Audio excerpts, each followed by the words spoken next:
something in this word that tells us what Abraham had to do, and you and I have to do if we want to take an example from Abraham. Hanif means to turn away.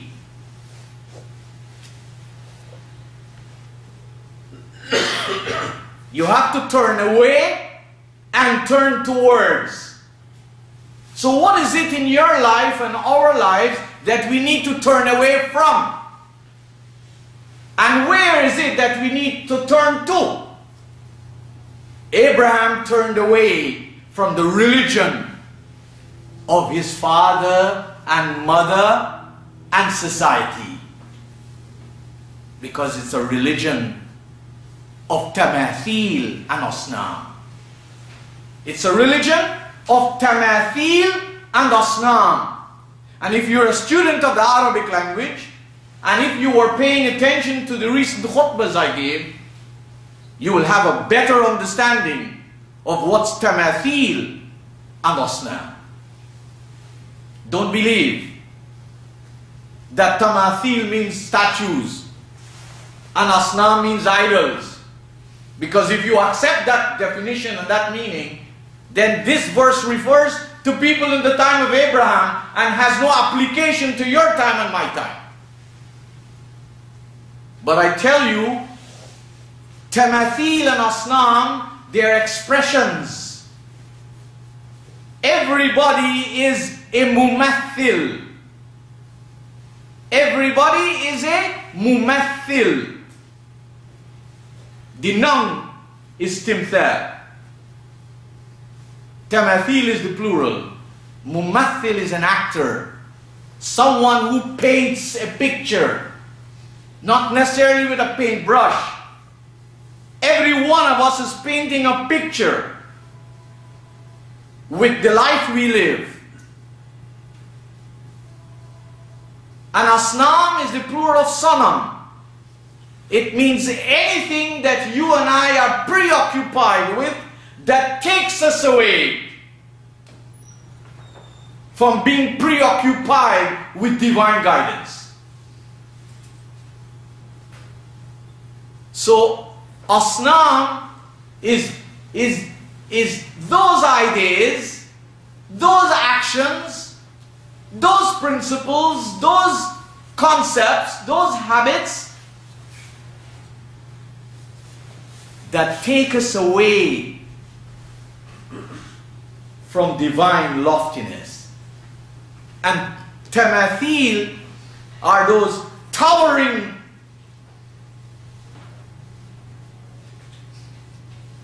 non-material monuments as well as material monuments that we succumb to, we adhere to, we look to, we turn to, we get attached to. But they've all made us detach ourselves from Allah subhanahu wa ta'ala. So Abraham, what he had to do, like what you and I have to do, because I can assure you, you are going nowhere and I'm going nowhere. You and I have to be activists in our own lives. Activists. You don't have to live as if somebody, you were deep in sleep and somebody woke you up. Hey, what happened? To be an activist, it means you have to make things happen. Nobody's going to make things happen for you and me. Ask yourself, is your life counting? Are you a powerful man or woman in your own life? Are you somebody who can always improve his or her life? Are you somebody who has been responsible for the improvement and enhancement of the lives of others? Have you been able to do this to your own family? What is your relationship with your friends? What is your relationship with your relatives? What is your relationship with your peers? I don't mean the religious godfathers. I mean those who are equals. What is your relationship when you meet people of other denominations and other faith? You want to know your value? Put this alongside that.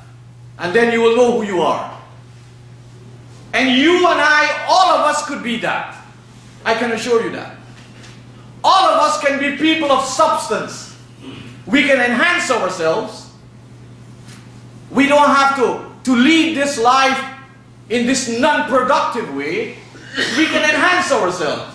We can make a difference in the lives of our families even now.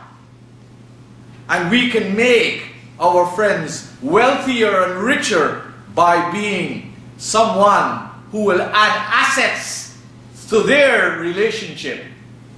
We can make our family move up the ladder of a better life. We can be assets to the neighborhood in which we live in. We can be a gift to the world that we interact with. Only if we decide to become hunafa. Only if we decide to become hunafa. A hanif is not somebody who wakes up and goes to sleep in the same way, day after day, week after week, month after month, year. This is not a hanif. Abraham was not like that. Abraham was somebody who wanted his life to count. And in order to make life count, we have to ensure that we don't submit to the idolatry, to use that common cliche, of our age. And as I say to you, we have idolatry in our times. They are big. Even the word is used, very popular. Canadian idols. You heard this word? American idols. I'm sure you have British idols. Maybe, who knows, you have Arab idols and Caribbean idols and Pakistani idols. Who knows? So this word has become very familiar. It doesn't mean that these are physical statues and they do not move. It means these are people who are almost worshipped. And you know how crazy the worshippers of these idols are. They go berserk. They spend money. They do so much of their life to stay in touch with the image of their idols. This is one kind of idolatry.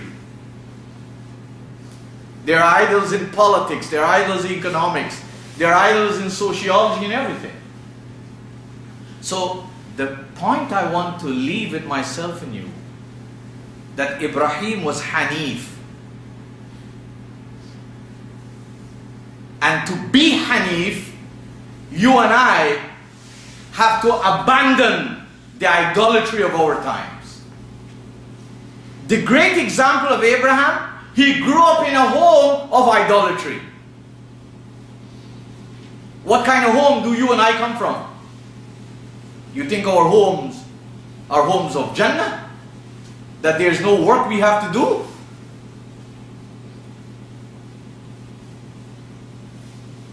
What are you doing to enhance your home?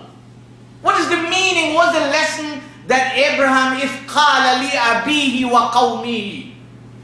Do we read these things for barakat? It shows us that each person has a responsibility to enhance his house first. Why would I try to enhance your house if I don't have time to enhance my own house? Leadership begins where? At home. Charity begins where? At home. You can't do anything for the world if you are incapable of resurrecting your own lives or the lives of your family. Remember this. This is something for all of us. We can do nothing for the world if we don't start by resurrecting our own lives and the lives of our family first.